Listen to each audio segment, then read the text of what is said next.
Hello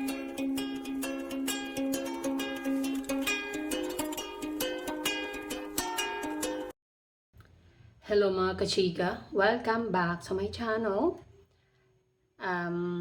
Noong Tuesday, January 9, 2024 ay idinaos na nga ang piyesta ng Poong Nazareno.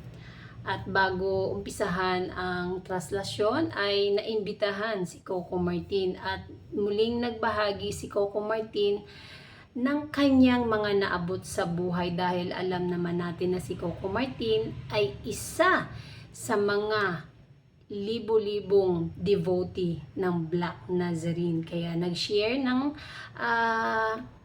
kunting magandang nangyari kay Coco Martin. Sabi ni Coco Martin sa kanyang speech ay sabi niya, quote and unquote, sobrang biyaya ang binibigay ng Poong Nazareno. Ano ang dapat kong gawin? Doon ko naisip na hindi lang po talento. Hindi lang ito trabaho. May dahilan ang Diyos kung bakit niya ko nilagay dito. At sa tingin ko, ako ang ginagawa ng Poong Nazareno na daan para matulungan pa ang ibang tao. Para matulungan ko pa ang aking mga katrabaho na nawawala ng pag-asa, na naligaw ng landas at napagkaitan na ng oportunidad.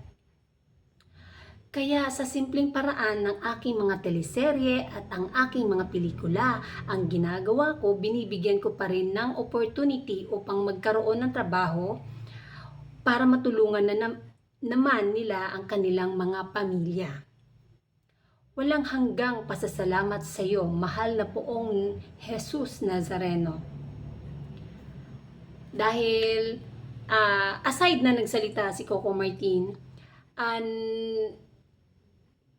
anniversary din po ng Batang Quiapo on that day mga kachika. Kaya nagdiwang din ang pamunuan ng Batang Quiapo ng isang taong anibersaryo ng Batang Quiapo. At totoo naman din yan mga kachika.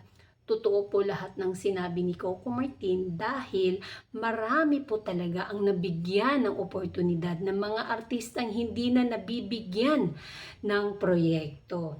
At tanging si Coco Martin lang ang nakagawa nito. Dahil nga iniidolo ni Coco Martin si Fernando Poe Jr. dahil yun ang gawain ni Fernando Poe Jr. and Ma'am Susan Roses o the late Fernando Poe Jr. and the late Susan Roses na sa kanilang pelikula ay pinibigyan talaga nila ng trabaho ang mga artista. Hindi lang artista, lahat ng crew. Kaya malaking project o maraming tauhan talaga. Kaya naman ipinagpatuloy ni Coco Martin ang magandang gawain na yon ni the late Fernando Poe Jr. na yan naman talaga ang tinitingala at iniidolo ni Coco Martin. Kung saan man siya ngayon, kung saan man ngayon si Coco Martin ay talagang masipag po siya. Kaya dinala siya ng kanyang mga paa sa kung ano man siya ngayon. And of course, sa guidance ng ating Lord na kanyang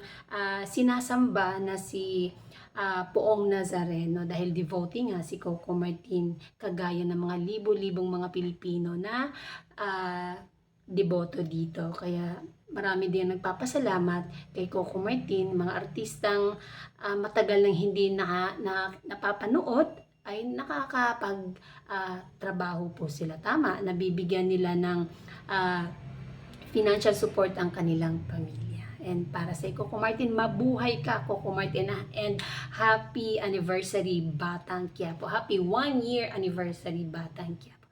And that's it mga kachika. Thank you for watching. Bye! Thanks for watching. Subscribe and like. Don't forget to comment down below.